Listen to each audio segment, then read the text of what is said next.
Dili Molubad ang akong luma, salon sa unta. Ikaw ang ginurang akong ipandoon. Saksi ang langit o yata, ikaw ang kong pinangga. Kakong gumaligil, di kabalo ko.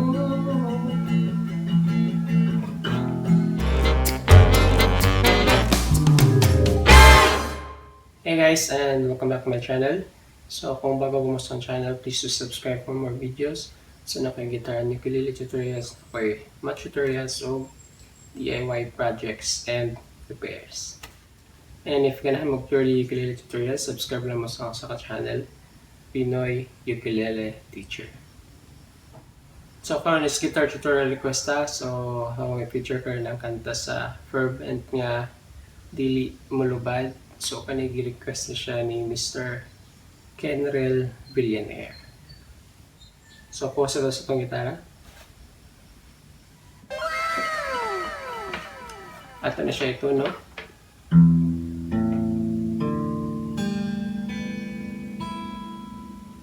And let's begin. So una to sa intro. Intro na niya is E.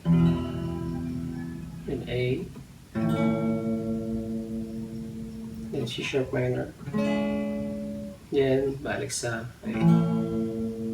Buhat na siya kaduha. Then sa verse niya is E, D, C sharp minor, then B. Ang strumming pattern na gamitin na ito is down, down, down, up, up, up, down, down, up, down, up. Down, down, down, up, up, down, down, up, down, up.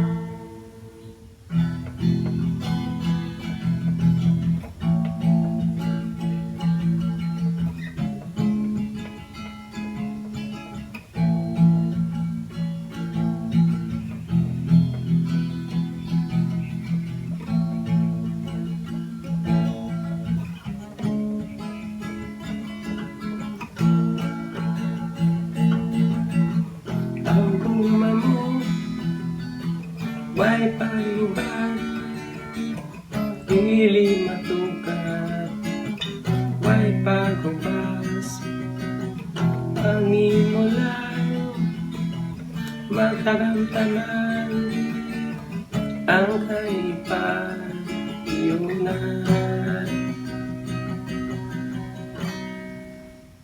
Sunod is ang chorus. So sa chorus is the same na sa intro. E, A, C sharp minor, kanya A, kanya sa ikaduha is E, A, C sharp minor, B, kanya A. Kanina, matagang taman, ang kanilang diulan. Dili Molubad ang akong luma, salon sa unta.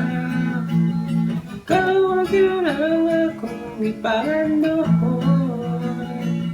Saksi ang langit o yata, ikaw ang kong pinangga. Kakong gumaligil, di kabalo ko.